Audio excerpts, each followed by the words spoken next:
creep around us. Silent whispers call. In the dark we wander lost within it all.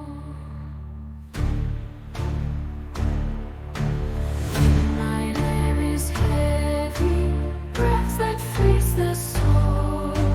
Echoes in the distance, stories left untold. Whispers of the night, drawing near and tight. Secrets in the shadows, hidden from the light.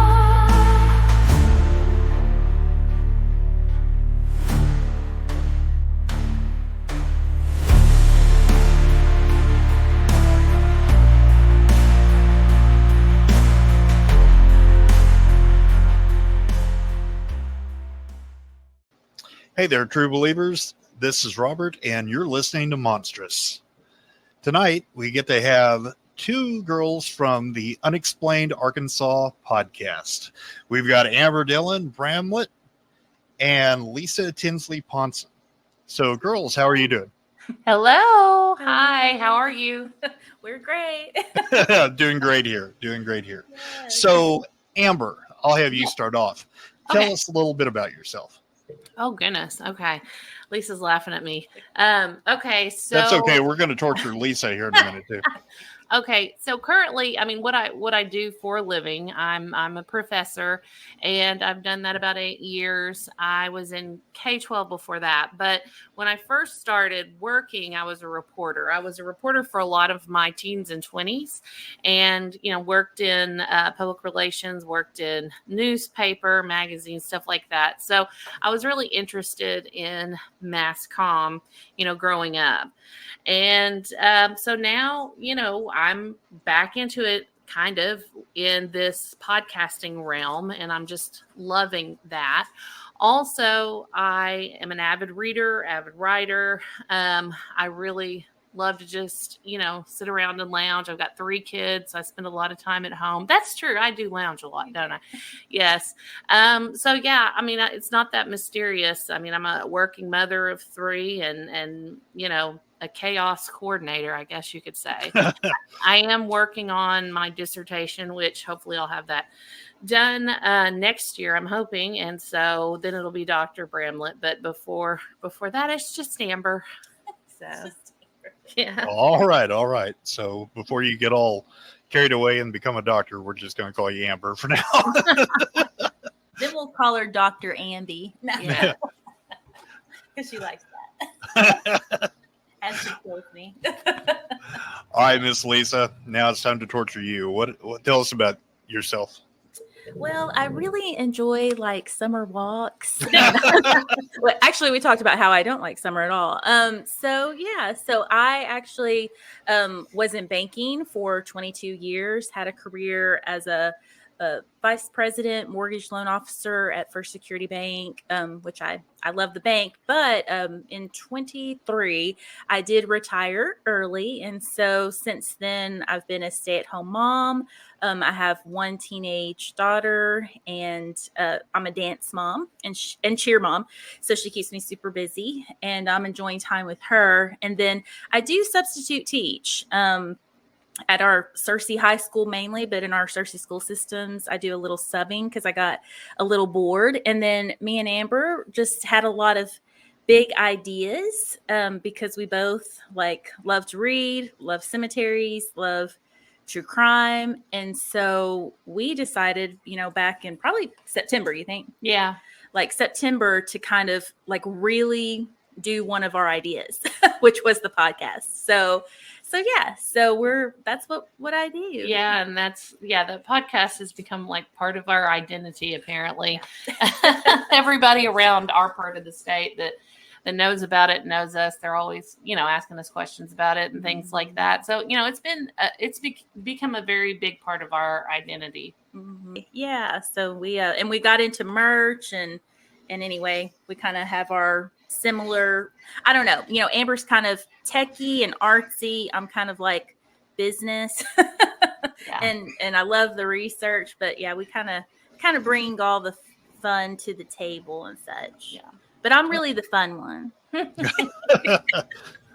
Okay, so the podcast itself is called Unexplained Arkansas. So Yes. I did a little research and saw you guys are on YouTube and Spotify. Are you anywhere else? Yes. Yes, we are on all the platforms, all the major ones, Apple, iHeartRadio, Amazon, Audible, all of those things. You can also stream the episodes right from our website. Okay.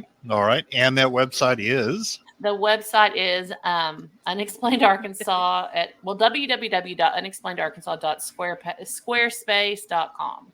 Yes. Okay. All right. And I did notice that on YouTube, you're sitting at 439 subscribers right now, and you've got a total of, I think it said 48 videos. Yeah. Yes. Yeah, your that sounds podcast. right. That Yes. sounds- Yep. Yeah. So- We have, I think there were some that kind of downloaded twice, but we have 45 episodes out currently. Okay. That's what it Yeah. was. I did notice something about 45 and 48, a little bit of a discrepancy. So I was kind of going to ask about that. But anyway, so if somebody doesn't know what you've got on Unexplained Arkansas, and I tell them, hey, you guys need to go over and you need to listen to this, what kind of subject matter are you guys, or girls, I should say, are you covering? Well, we didn't want to corner ourselves into one genre. So we decided a long time ago that we would mix it up a little bit and do a little true crime, paranormal, a little cryptid for those that enjoy that.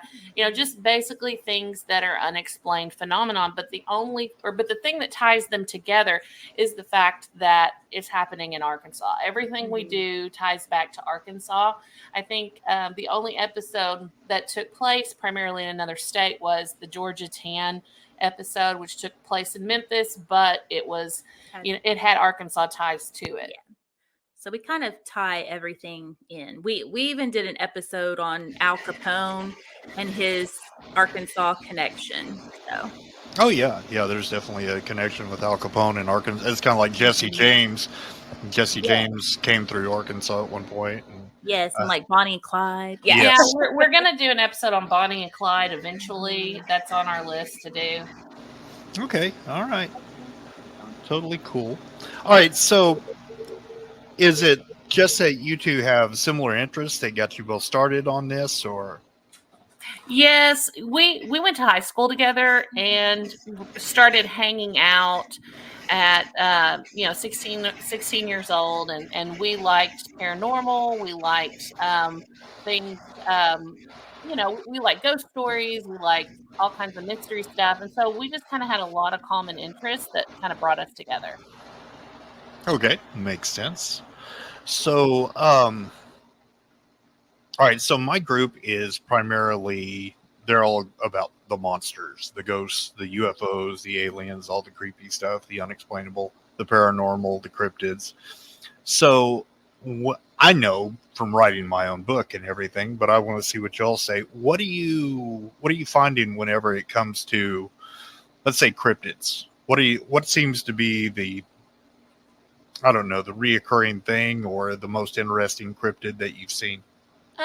Well, I think as far as cryptids, Arkansas, doesn't have like as many as, let's say the Northwest and Washington and all that, but we still have some interesting stories. I like to look at cryptids that are heavily tied into folklore and things that have been, talked about for a long time. And, it's interesting to see some of these stories, and the name escapes me, but there's one that I read about from a newspaper in the late 1800s that people were describing, and several people described the same monster, and I'll think of it in a minute. It's escaping me now, but I've really enjoyed looking at some of the things, some of the folklore stories I've heard. Like my grandmother used to tell me this story about this, I guess you can call it this rabid kangaroo that they used to always talk about, in their area or whatever. And it turns out that's an actual legend. People do see these rogue kangaroo type creatures, in in some areas, and they've been seen in Arkansas. It's kind of it's weird. If you Google phantom kangaroo, you will see what I'm talking about. But but on a serious note, one of the things that we looked at first was the Fouke monster, because it had so many ties to what we were doing. There was so much mystery that was surrounding it, and so many people were interested in it. And I really enjoyed looking back at, all the microfilm and the articles relating to it, from, many, many years back. And, just thinking about how long that story has been in our state, to me, is just very interesting. Same with the White River Monster. How far did those stories go back? Well, the White River Monster, that was fun. It was like, I would say late 1700s into 1800s. Yeah. So the cryptids we have been around for a while. And, I really do love studying that and looking at that stuff. Yeah, the White River Monster was fun to research. That was for me. But I always love a Bigfoot story. I think, the Fouke monster is pretty cool as far as what I feel.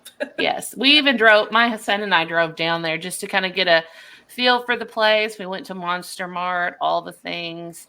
This is really cool. Yep. I've been to Monster Mart. I've been down there. It's a pretty cool spot. It's very swampy, but it's very cool. Yeah, and the Galro was the one I was trying to think of before. Is one of the older cryptids in Arkansas, and I just really enjoyed looking at the stuff, the old articles relating to that, and people said they saw that.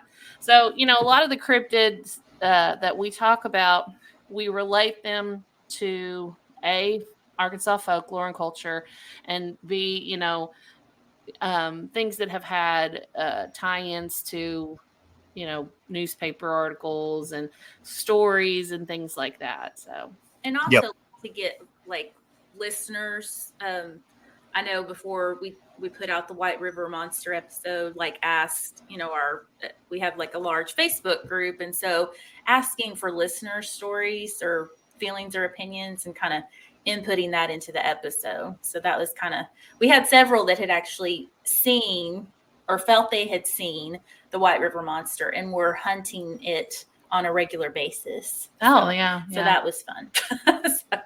so and whether people believe in it or not, it's a fun story. So Yep. Yeah, the Galrow is one of the ones that I actually covered in that book that I did, the field guide.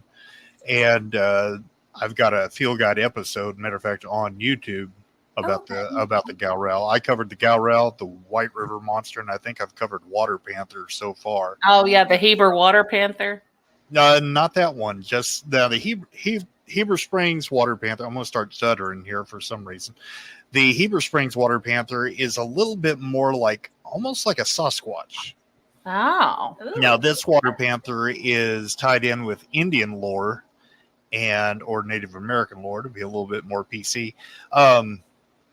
And it's a lot like a big panther or not mountain lion, lynx or bobcat that kind of has antlers. Oh, like a bobcat antler. So kind of what's that creature that has like a jackalope? Like a jackalope, but like a panthelope. I think you're making that up. I did. Panther. Have you ever done one on the Ozark Howler? I have done a lot of research on the Ozark Howler. I haven't made any videos on it yet, but okay. Yeah. Now, do you hunt? Yes. Okay, awesome. Tell us about that. Well, what part? Any part. I think she means, do you hunt cryptid type? Oh, yes. I do field research and investigations. We're doing an investigation currently that's been running, about 6 months just across the state line in Missouri. And it's research into a Bigfoot right now, or a series of Bigfoot up there. Have you had any personal experiences? Mm-hmm. Yes, several. Tell me. Footprints or noise? Both. Wow. So yeah. So far in this investigation, we've had the yells, We've had what we call the 600-pound owl in the middle of the night up at the cabin.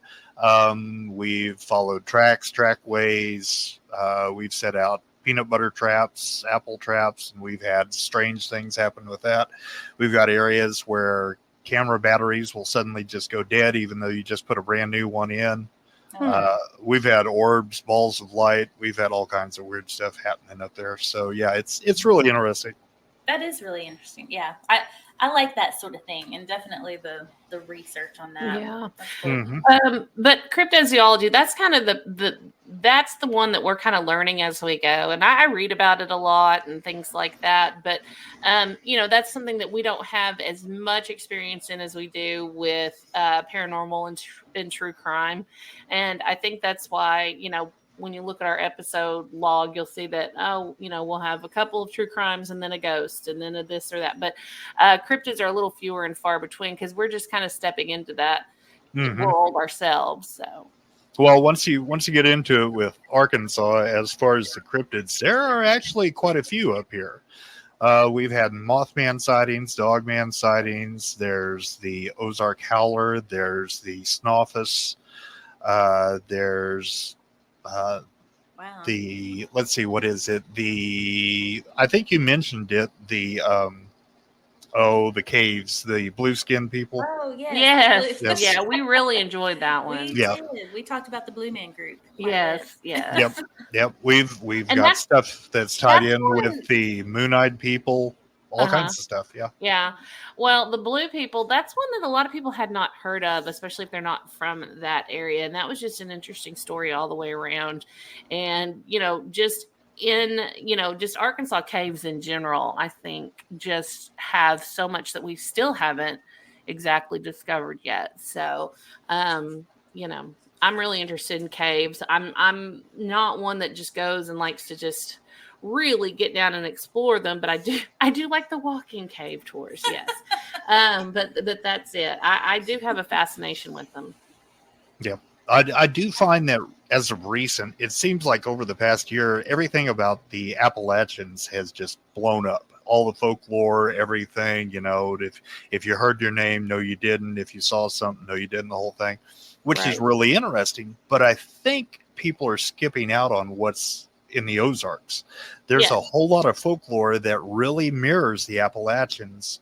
Yes, and definitely. because a lot of the Ozarks were settled by people from I was the about Appalachia. to say that. Because we have a lot of Appalachian people that are now that then went on to become people in the Ozarks. I do talk a lot about Vance Randolph, and he was a folklorist in the early 1900s, and I've read a lot of his work, and he talks about the Appalachians who had settled here in Arkansas, and so they brought their stories with them, they brought their culture with them, they brought their ghost stories with them, all the things, and I just find that fascinating. And I think a lot of people kind of miss what we have here, because you're right, I've noticed that there has been a lot of to do about, that area lately with Facebook and, movies, things like that. So. Yeah, I agree. I think it's, you get a trend that kind of starts, and it's, they start to feed on one another, especially when you throw in stuff like skinwalkers and all that other thing that just people love to be scared, whether it's true or, has any point to it or not. It's funny how they take relevant folklore and mythology and put a twist on it that's so far away from the origin of what it was that, it's just a matter of let's scare each other with it. Yeah, well, I think some of that's the point, I'm quite sure. I'm quite sure that a lot of it has, it's in YouTube. We refer to it as clickbait. So, it's a whole lot of, let's see how many clicks and how many views I can get just by mentioning Skinwalker or Dogman or, something else. Speaking of Skinwalker, I tried to watch the Skinwalker Ranch, but, that's up in, where is that? What was it? Is it in Nevada, isn't it? Nevada, Nevada or Utah, somewhere. Yeah, somewhere. No, it's in Utah. It's Utah. Yeah, I tried to watch that. I mean, it's okay, but it's just a bunch of guys just running around and, running around on the ranch, going, did you hear that? I think I heard that.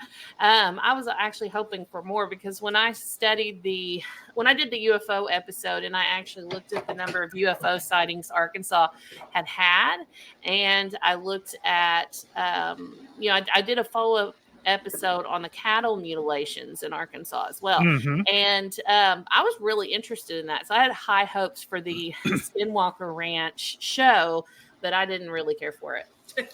No. I mean, Likes it. it's like any other show that's on TV. Is it interesting? Yeah. Do you hope everything's 100% real? Sure, of course you do, because that's more interesting. But chances are so much of it is probably a put on. Mm-hmm. I mean, we saw that with quite a few of the paranormal shows that were on, in the early 2000s, late 90s. Ghost Hunters was notorious for I that. love Ghost Hunters. I did too, but it was notorious. There were several members of that team, TAP's team, that left simply because they started, faking a lot of evidence. Oh gosh. Yeah, and that's so sad. I did watch, they kind of, I guess Grant has come back and they tried to relaunch in 2019. And but one of my favorite episodes and one of their some of their favorite episodes was when they were at Eureka Springs down in the basement of the Crescent. Oh yeah. Yeah, or if they were at that Eastern Pennsylvania place, that the penitentiary there. Yes, Eastern State Penitentiary. Yes, those Yeah. were. Back in 2007, I watched a lot of Ghost Hunters. I just loved Grant and Jason. I think everybody did. Yeah, it was fun. It was just fun. Daryl would be like, "What are you watching, Ghost Hunters?"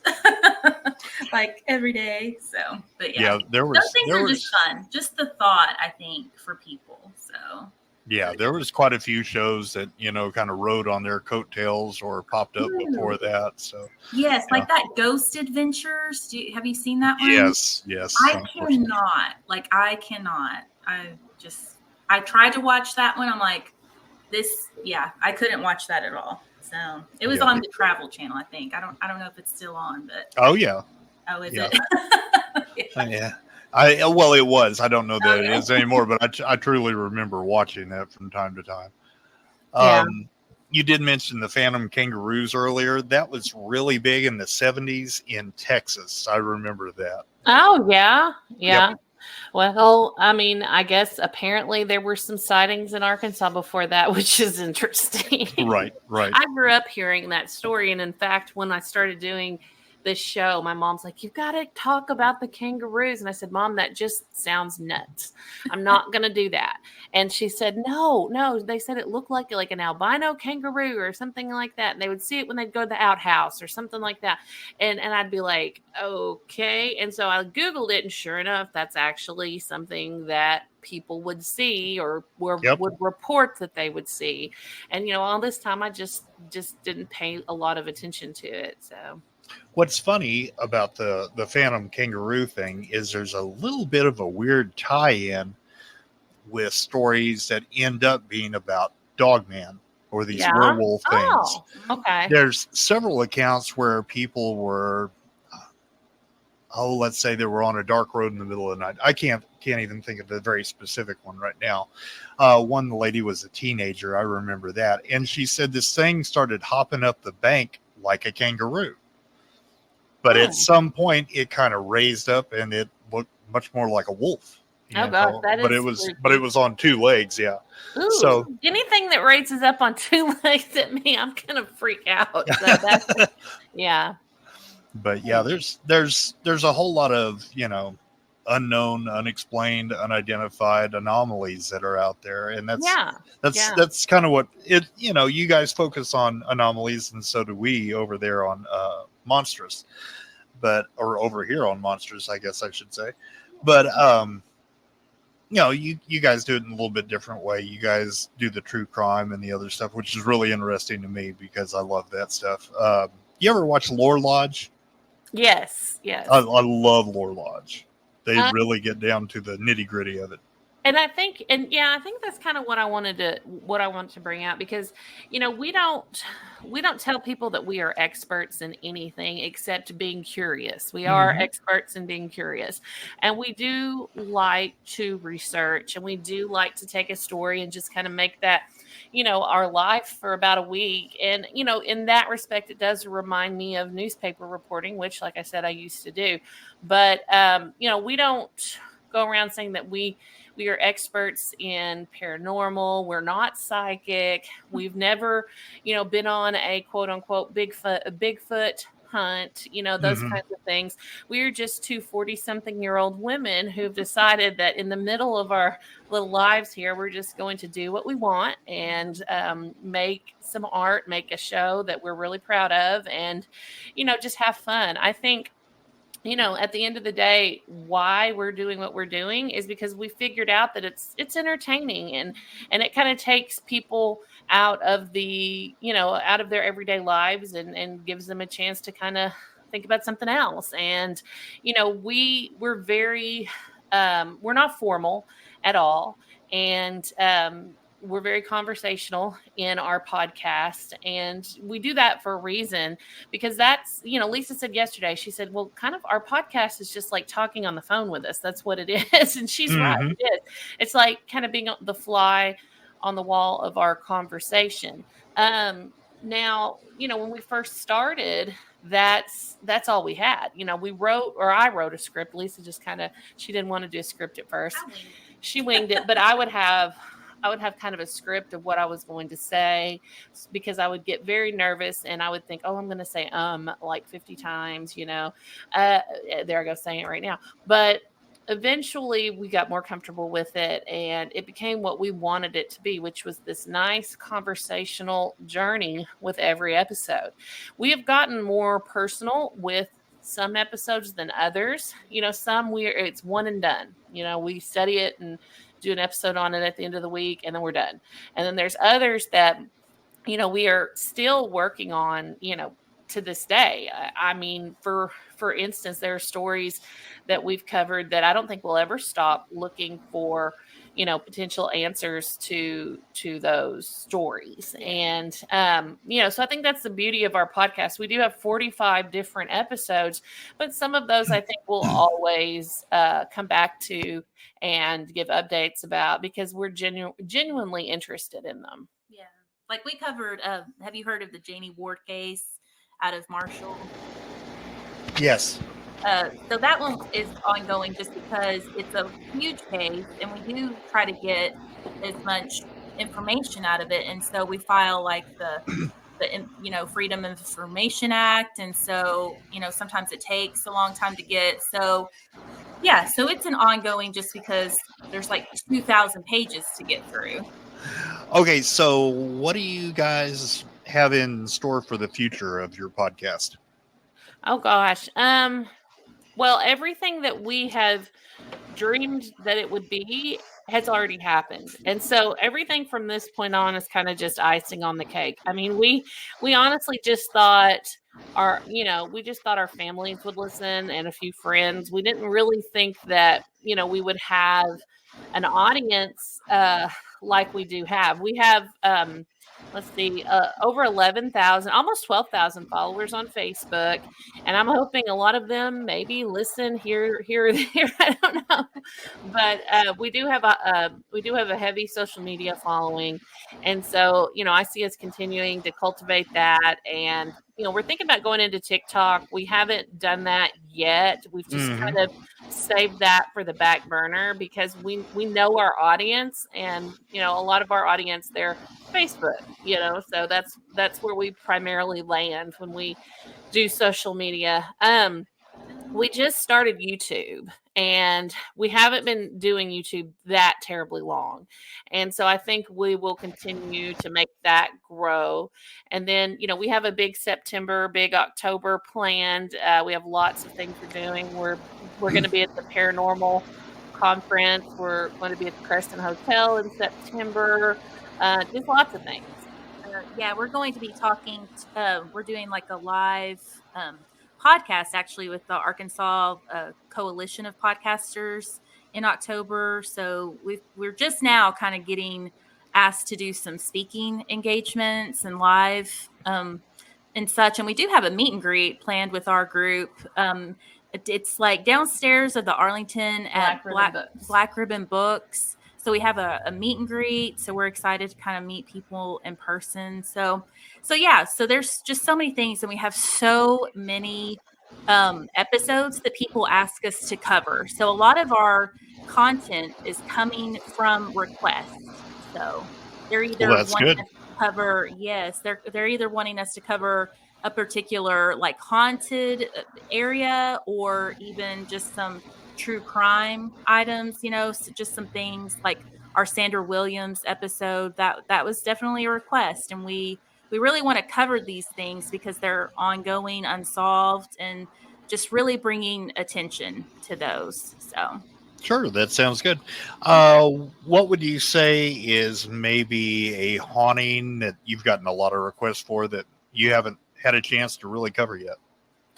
Oh goodness, that's a good question. Oh, the Crescent. The Crescent is probably the number one request we get, but the timing had to be right because that's 3 hours away from us here in Searcy, and to do that it would require a lot of planning, and we would want to definitely get those episodes 110% right. So a lot of prep work would be going into that because we've both studied and read about the Crescent Hotel for most of our lives. I've always been absolutely fascinated with it.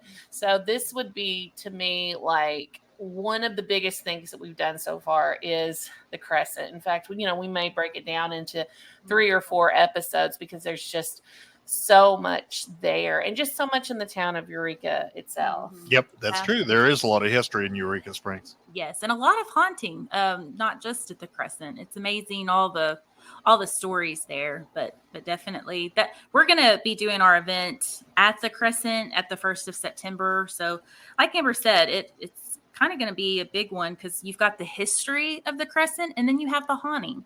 So it's kind of two different realms going on. So right. Lots of intrigue, but that would be one of the biggest ones that people ask us about is the Crescent. Oh, and I will say the Allen House. Yes. I will cover too. Yes.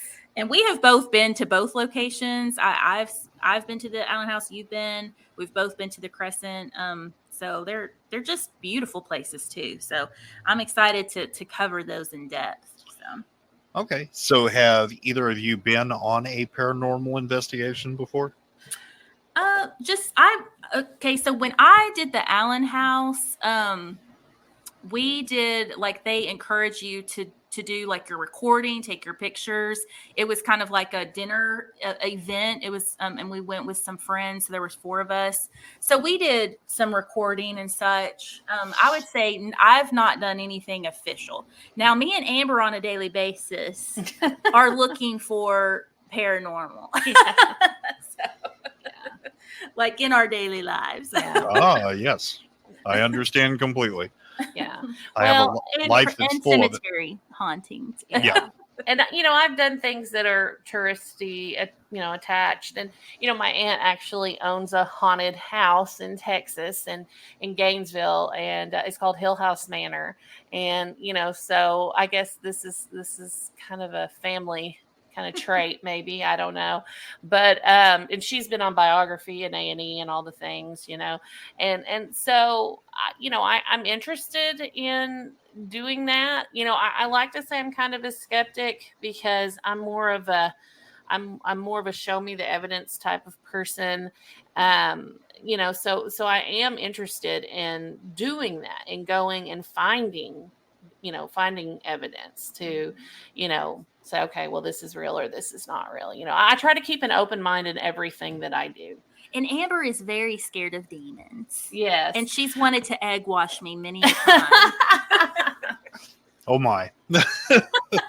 Yeah, I'm more scared of demonology and that kind of thing than I am ghosts and paranormal and cryptid and things like that.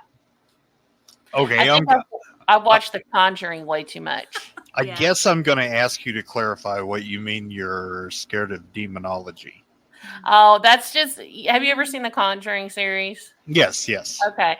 I guess this is just from, me growing up, in the Baptist church as a little girl, I sincerely believe that demons are a presence, and they can take the forms of different things and things such as that. And so, that is one belief that I do hold, whereas I'm very open-minded and kind of on the fence about some things. That's something that I'm very sure that's a real thing. Yeah, and we're very we just don't want any bad energy, or we don't want to invite stuff. We don't want to invite trouble. So So no bad juju then. Yeah, No. which we did when we went to the Gurdon Light. We actually drove down with our teenagers. We drove to Gurdon late one Sunday night, and Amber was taking pictures. We took a lot of pictures, and we got one picture and we posted it on our Facebook group. And man, the people were like, "You've got a hitchhiker." They were very concerned and wanted to, sage us and egg wash us and Yes. all that. That's where I got that. But and like I said, we are not experts, and we've had people contact us wanting advice on haunted houses, haunted land, to come out and check it out. And I'm not going to pretend that we are experts in that, because that's not true. What we are is curious, and we love to research, and we love to figure things out. So, in those aspects and in those situations, we will point them to the right people. We have contacts all over the state now. And so when we do get requests like that, we just connect them with people that do that kind of thing. It may not necessarily be us. I look at this again as like when I was a reporter, and I'm just telling people what I see, what I find, and I'm being completely upfront and honest with what I see. At no point am I going to act like I'm some big expert when we have only really been doing this for about 9 months. We've got a lot of ground to cover. We've got a lot of things to learn. And, I think we're at a place now where we're figuring out what we are, and we're figuring out, the direction that we're going. I know we like what we're doing, and we're going to keep doing this. But, as far as the future, I think, the sky's the limit. I mean, who knows? We have a sister podcast, and I don't know if you knew that, but we have a second podcast on our Patreon, and it's called Scary Heifers.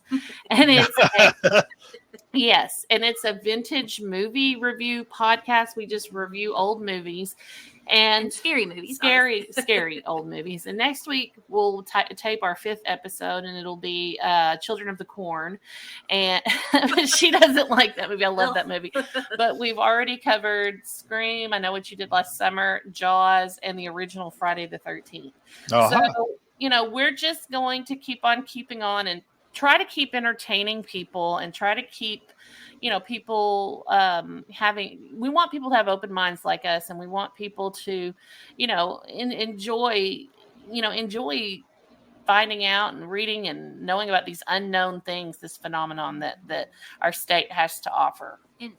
And for me, I really also hope that if any case that we cover that is unsolved, if it leads to just someone, figuring something out or contacting the police, that's just a huge bonus. Yeah. I mean, that, if one of these unsolved cases that we have, that we have tied into our show, if one of these gets solved by maybe a tip somebody didn't think about until they listened to our show, then the whole thing was worth it.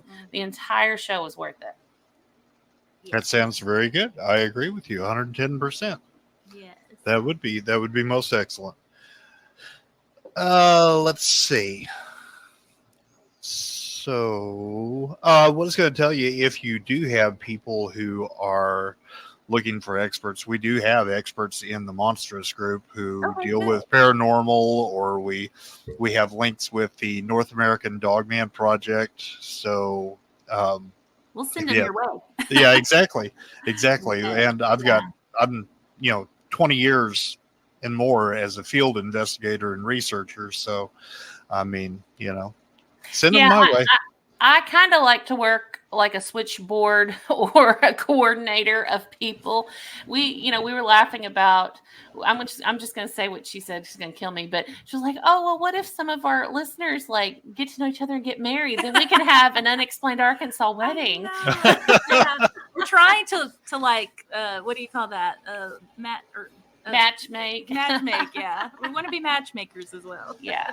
I mean, we're not trying to, like I said, we're not trying to fool anybody with our smarts and our, sense of whatever. We're just two women that really love each other. We love what we're doing. We have a passion for Arkansas. We have a passion for things that are unexplained. And, that's all we are. I mean, we're not really a Scooby gang. We don't go out in the mystery machine with flashlights. Now we might have. Well, I mean, okay, but let me take that not back. A van. Yeah, it's not a van. I mean, we try to do some on-site fun, just immersive type stuff, because Yeah. I like to immerse myself in whatever I'm doing. And when we do a story, I like to go. See.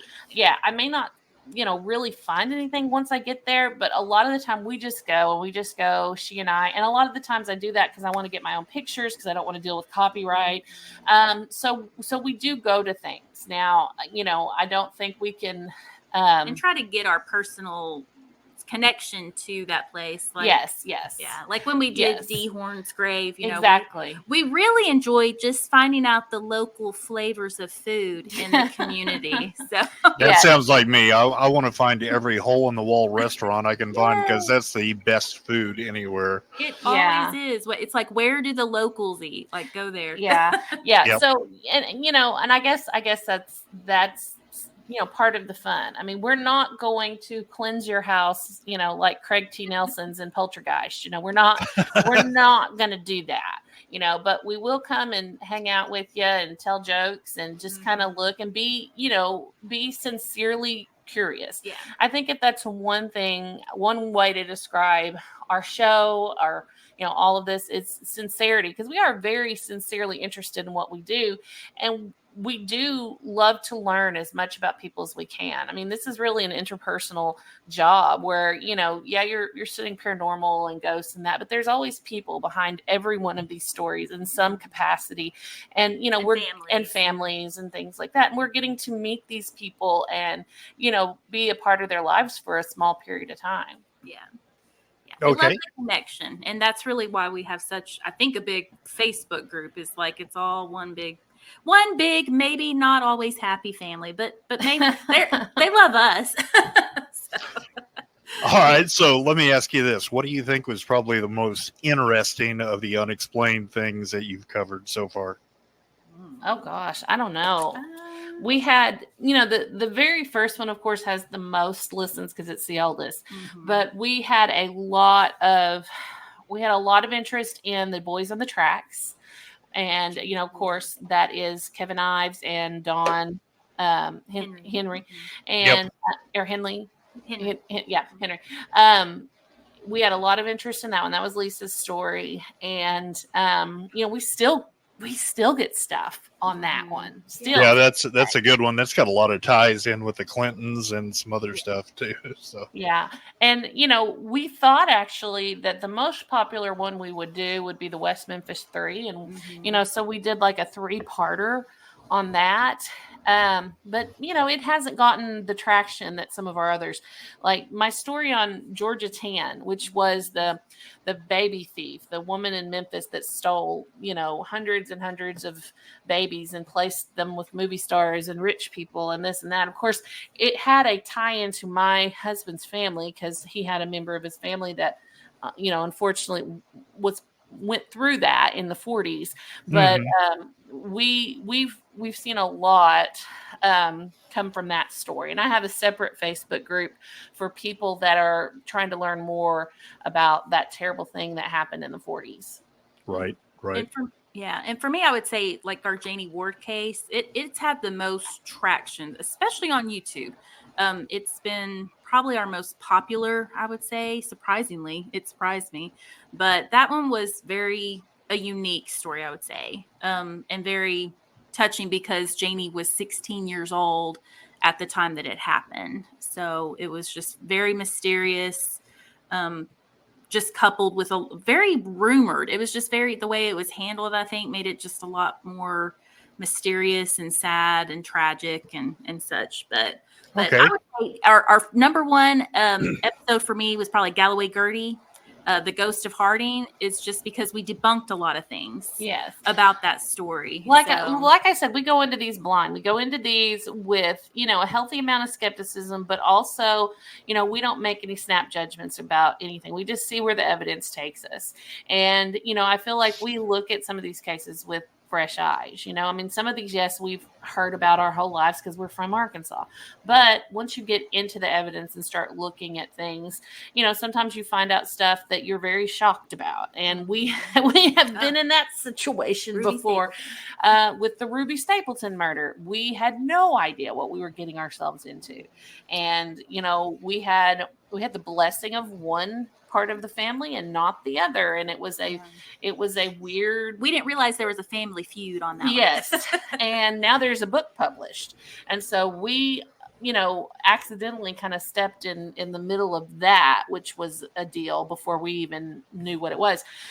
So there are things, because you have to remember that you're dealing with human lives, and like I said, behind every story is a human face and a family, and sometimes a hurting family, especially if you have a cold case where someone has disappeared and been gone 30, 40 years. I mean, we know this person. We have a friend who has had a brother that's been gone for 30 years. And so I think we don't look at this as just stories or just, interesting things. We look at these for what they are, which is human experiences that have people that will, be upset if you don't treat it with respect. Yeah. Right. We run into that a lot whenever we're doing where we're dealing with encounters with Sasquatch or, Dogman or something. You have to realize that you're dealing with an eyewitness or a victim who has, as far as they're concerned, they've run into something that they can't explain. Mm-hmm. And it alters the entire way that they view reality. Yeah. So pretty shaken up, and you'll see that with people who, have never run into a ghost or dealt with anything like that before. That completely changes your world. You can actually be dealing with people that have PTSD over issues like that. Yeah. When I worked for the police department, I remember somebody telling me one time, they're like, Amber, remember, we're dealing with people in the worst moments of their lives. Never forget that. You are dealing with people at the very worst moment of their lives. And I never forgot that. And, the same with the paranormal and things like that. If people actually truly have an experience, it does change them. My husband was not a big believer in anything like that. And then we were in Eureka of all places, and he had something happen to him, and I won't go into all the details, but he had something happen to him that scared him so bad. He's Lutheran, but he ran down to that Catholic church the next morning and bought a crucifix and wore it the rest of the trip. And I've never in my life seen him scared of anything like he was that experience. He said it was so real, it was so scary, and I never thought I would be one to admit that. Now, he believes in all the Bigfoot stuff as well. He's a huge Bigfoot person. Because he had an experience. He did have, with an uncle, they were in Clarendon around the river. They did have an experience where they saw something that I guess, fit the description of what everyone says Sasquatch around these parts looks like. Well, that sounds like I need to be talking to him too. Yeah. He'll talk to you about it. He didn't tell me for like the first 15 years of our marriage, because it kind of, it freaked him out. And he was like, well, maybe I didn't see what I saw. And he's like, no, I saw what I saw. And my uncle saw what what we saw. So. Yeah, I totally need to talk to him at some point. So yeah, tell him he's going to be getting messages from me. oh yeah, well he's big into all of that. He loves it. So. Okay, well I expect him on the group then. Okay, so you've kind of led into it, and you probably even covered it. But what was the most disturbing case that you ever came across?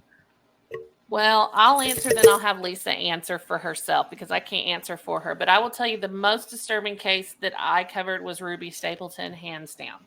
That was the one that kept me up at night. That was the one that I called Lisa in the middle of the night saying, we need to stop this right now. We just don't need to do this show. It's just, this is too much. This is too much. Yeah. But I have not done that since, because I think we got very personal with it because it happened literally down the street from my house at a washateria that, it's in walking distance from my neighborhood. And, it was so close to home, and it was such a traumatic event. And, I spent so much time researching it and looking, like we went to the archives in Little Rock and, looked at the papers there. We looked at the newspapers in Searcy. We went to the Harding Library. I just immersed myself in that story, and I just kept getting bothered by it. And I think another reason is because she is me. I am her. I'm a professor. I have kids. We had a lot of similar characteristics and attitudes. She was a very independent woman in the 60s. And, I got really close to that one. And then when a portion of her family wasn't happy about the attention from the case, it devastated me. It really did. And but we are very good friends with her granddaughter who tries every single day to find answers. And, there's another book coming out, actually. The people that wrote Murder in Searcy a couple of years ago, they are coming out with a book on Ruby. So, that story is going to keep on keeping on. Whether we do it or somebody else does it, somebody's going to tell that story. And I think that was another thing that I had to come to terms with. We can talk about this stuff because it happened. It's all, in the evidence, and so it was a hard deal. Yeah, but that one was yours. So I think for me, like you said, we kind of have our different ones that bother us, but for me there were two that really bothered me because they were children, and that was the Boys on the Tracks, and then of course the West Memphis 3. And I honestly didn't know a whole lot about the Boys on the Tracks before I dived into it, but just knowing the mom, like Don Henry's mother, always wanting answers, and just the way that just everyone that investigated it didn't really take the time to care about the investigation. And so that one, the Boys on the Tracks, was never solved. And then of course, West Memphis 3, them thinking that it was solved, but really, just all the controversy, just rushing out to get some people. And it was devastating. It was kids, and it should never have happened in the first place. So right. Those really got me, just because of the nature of the crimes, and then the age, of the boys. And it's just sad. It's sad, and just it really drained me. So we do talk about how we'll cover murder, and then we're like, we really need a palate cleanser. We really need to do like paranormal or those are our palate cleansers when we do like a ghost story or something. So right. Or Amber gets into, she likes to cover the folklore and that kind of thing like that.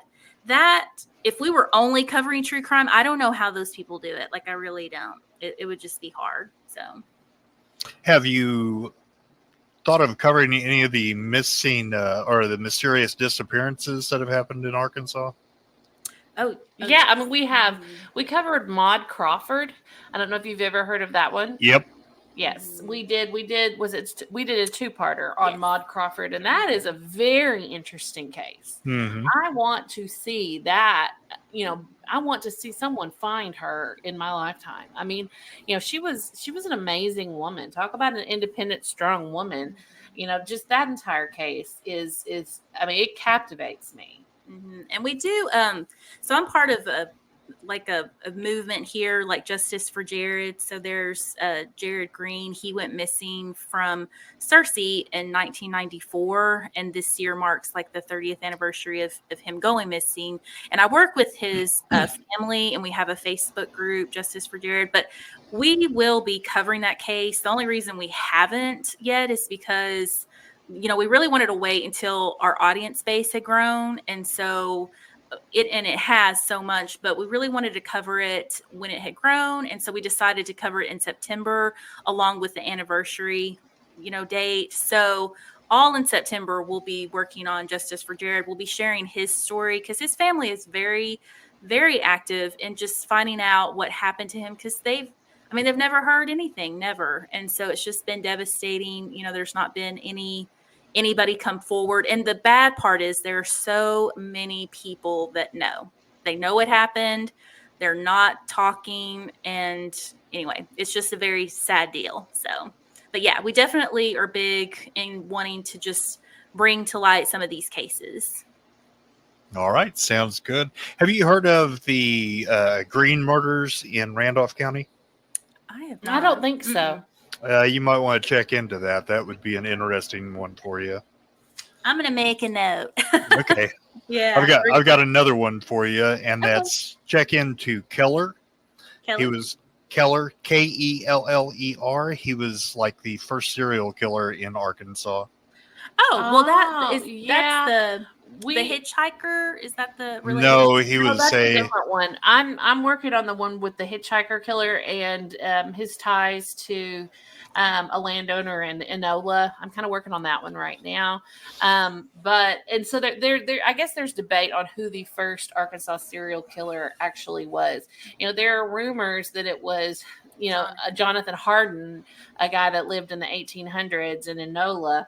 Whether that's true or not, I don't know. I mean, he kind of fit the profile, and we've actually visited where he's buried. And there, how many fieldstones do you think there was? There was 50. There was about 50 nameless fieldstone graves around him, and this is in the late 1800s. Yep. So I mean, if it walks like a duck and it talks like a duck, we're not making any kind of accusations, but, there were stories that people would go to Jonathan Hardin's inn and then not come out. And, sure.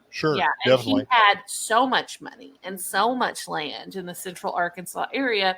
And, there's been some question about how he obtained all of that.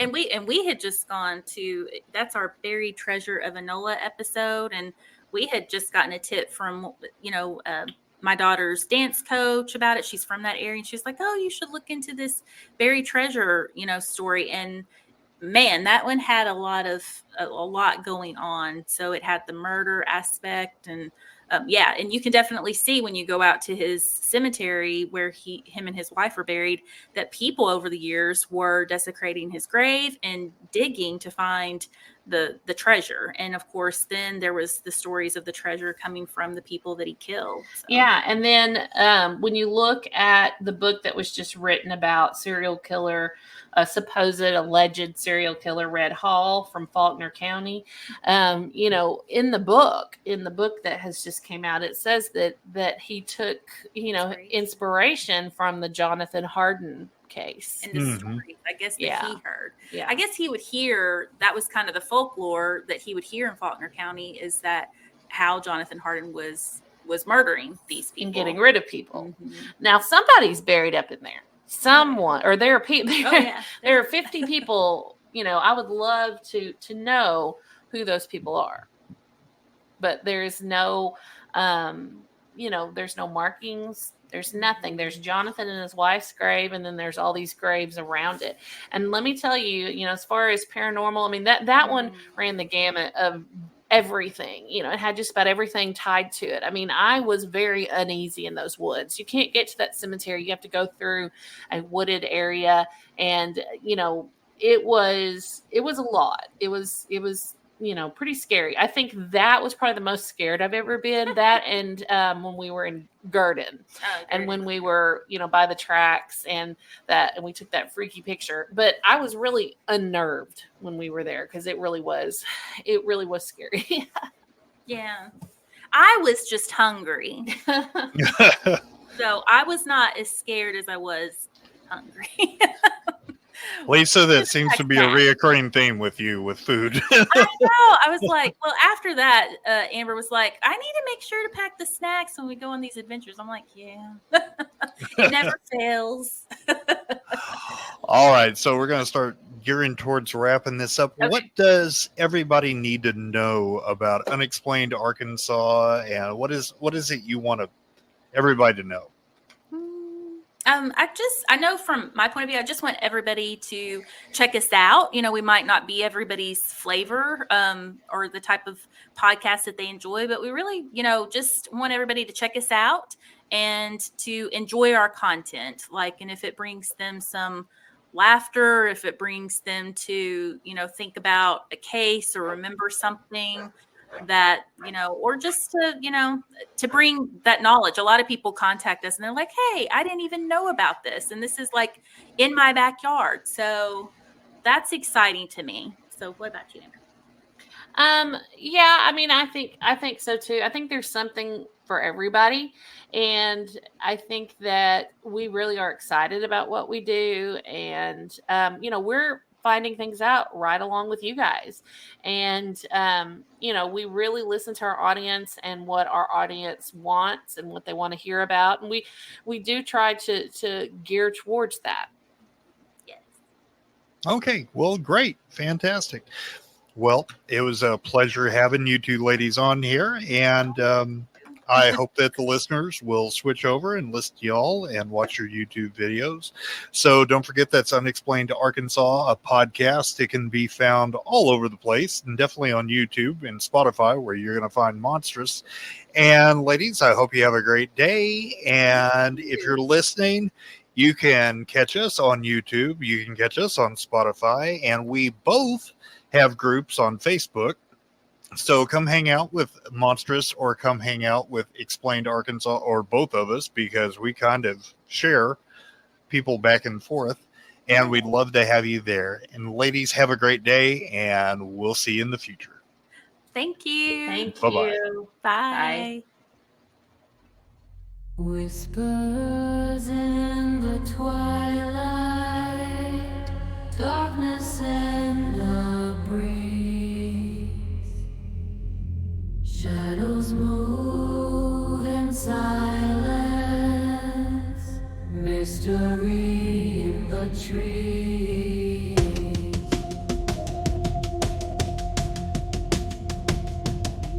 Secrets in the moonlight, echoes of the past, journeys through the